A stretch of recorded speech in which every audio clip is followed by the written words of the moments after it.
وَهُوَ الَّذِي يَتَوَفَّاكُمْ بِاللَّيْلِ، اور وہی ہے جو رات کو تمہاری روحیں قبض کرتا ہے، تو تم پر نیند مسلط ہوتی ہے اور تمہارے اختیارات، تصرفات اپنے حال پر باقی نہیں رہتے۔ رات کو انسان جب سو جاتا ہے تو اب باتیں ہو رہی ہیں، لوگ آ رہے ہیں جا رہے ہیں، اسے کچھ پتہ نہیں ہوتا۔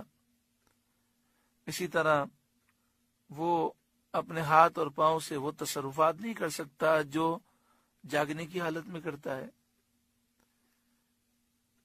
وَيَعْلَمُ مَا جَرَحْتُمْ بِالنَّهَارِ، اور جانتا ہے جو کچھ دن میں تم کماؤ۔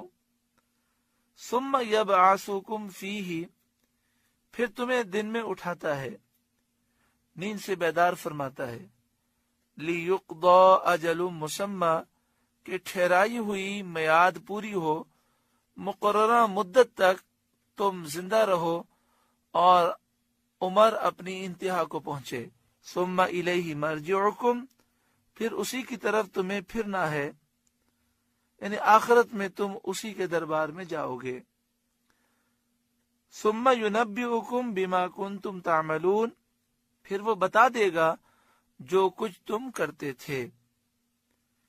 اس آیت میں موت کے بعد زندہ ہونے پر دلیل ذکر فرمائی گئی کہ جس طرح روزانہ سونے کے وقت ایک طرح کی موت تم پر آ جاتی ہے جس سے تمہارے حواس معطل ہو جاتے ہیں، دیکھنے، سننے، سونگھنے کی ساری قوتیں متاثر ہوتی ہیں، چلنا پھرنا پکڑنا اور بیداری کے تمام کام سب معطل ہو جاتے ہیں۔ اس کے بعد پھر بیداری کے وقت اللہ تعالی تمام قوا کو ان کے تصرفات عطا فرماتا ہے۔ یہ واضح دلیل ہے اس بات کی کہ وہ زندگی کے تصرفات موت کے بعد عطا کرنے پر اسی طرح قادر ہے۔ یعنی جس طرح تم سو جاتے ہو تو نیند بھی ایک طرح کی موت ہے، پھر جب تم بیدار ہوتے ہو پھر تمہیں وہی تصرفات، وہی طاقتیں حاصل ہوتی ہیں۔ اسی طرح جب تم مر جاؤ گے پھر تمہیں کل بروز قیامت اٹھایا جائے گا تو تم قیامت کے منظر کو دیکھو گے اور تمہارا حساب ہوگا۔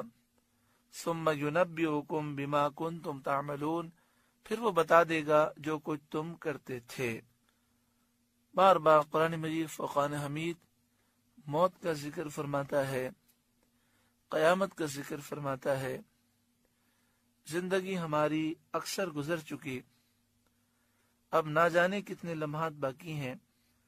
جب بھی رات کو سوئیں کاش ہم اپنا محاسبہ کر کے سوئیں کہ میں نے آج پورا دن گزار دیا، میں نے اپنے رب کو راضی کرنے والے کتنے کام کیے، اور جو دن بھر میں غلطیاں ہوئیں گناہ ہوئے، اللہ کے حقوق اور بندوں کے حقوق پامال ہوئے، اس پر اللہ تعالیٰ سے معافی مانگیں، جو چیزیں لازم ہیں ان کو ادا کریں۔